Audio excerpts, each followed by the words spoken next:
আসসালামু আলাইকুম। আপনারা জানেন যে বাংলাদেশ ব্যাংকিং খাতের অবস্থা কতটা ভয়াবহ। কিছু ব্যাংক একত্রীকরণ হতে যাচ্ছে, আবার কিছু ব্যাংক গ্রাহকদের আমানত দিতে আপ্রাণ চেষ্টা করেও ব্যর্থ হচ্ছে। কিন্তু ঠিক এই সময় দেশের 8টি ব্যাংক গ্রাহকদের আমানত সংগ্রহ করে ফুলে ফেটে উঠেছে। অর্থাৎ গ্রাহক দুর্বল ব্যাংক থেকে টাকা সরিয়ে এসব শক্তিশালী ব্যাংকে নতুন করে টাকা জমা রাখছে।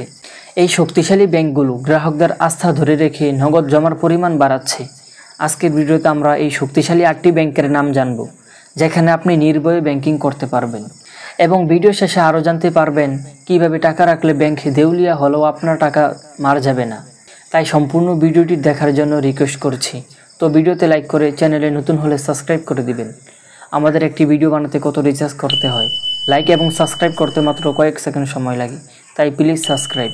তো আমরা জানি কোনো ব্যাংকের ডিপোজিট গ্রোথ যদি 6 থেকে 8% হয়ে থাকে, তাহলে সেই ব্যাংকটি ভালো ব্যাংক হিসেবে বিবেচিত হয়। 2023 সাল এবং 2024 সালের তথ্য বিশ্লেষণে আমরা দেখতে পাব দেশের কয়েকটি ব্যাংকের ডিপোজিট গ্রোথ 20 থেকে 35% পরিমাণ বেড়েছে। অর্থাৎ এসব ব্যাংকগুলোতে গ্রাহকদের আস্থা বেড়েই চলছে। চলুন আমরা দেখে আসি আমানত বৃদ্ধিতে থাকা শীর্ষ 8টি ব্যাংকের নাম। এই তালিকায় 8 নম্বরে আছে ডাচ বাংলা ব্যাংক। 2023 সালে যার আমানত বৃদ্ধি ছিল 7.9%।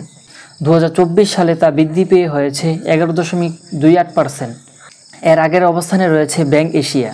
2023 সালে এর ডিপোজিট গ্রোথ ছিল 7%, কিন্তু 2024 সালে তা বৃদ্ধি পেয়ে হয়েছে 17.79%। 6 নম্বর অবস্থানে রয়েছে প্রাইম ব্যাংক। 2023 সালে যার ডিপোজিট গ্রোথ ছিল 14.83%, কিন্তু 2024 সালে তা বৃদ্ধি পেয়ে হয়েছে 20.64%। 5 নম্বর অবস্থানে রয়েছে পূবালী ব্যাংক। 2023 সালে যার ডিপোজিট গ্রোথ ছিল 18.68%, কিন্তু 2024 সালে এসে তা বৃদ্ধি পেয়ে হয়েছে 23.12%। 4 নম্বর অবস্থানে রয়েছে ইস্টার্ন ব্যাংক। 2023 সালে যার ডিপোজিট গ্রোথ ছিল 15.45%, কিন্তু 2024 সালে তা বৃদ্ধি পেয়ে হয়েছে 26.89%। 3 নম্বর পজিশনে রয়েছে মিউচুয়াল ট্রাস্ট ব্যাংক। 2023 সালে যার ডিপোজিট গ্রোথ ছিল 12.46%, কিন্তু 2024 সালে তা বৃদ্ধি পেয়ে হয়েছে 28.04%। দ্বিতীয় অবস্থানে রয়েছে সিটি ব্যাংক। 2023 সালে যার ডিপোজিট গ্রোথ ছিল 18%, কিন্তু 2024 সালে তা বৃদ্ধি পেয়ে হয়েছে 31%।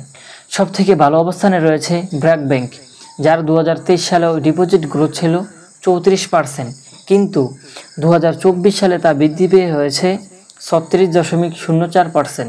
এই তথ্য থেকে বোঝা যায় 8টি ব্যাংক গ্রাহকদের আস্থা অর্জন করতে পেরেছে।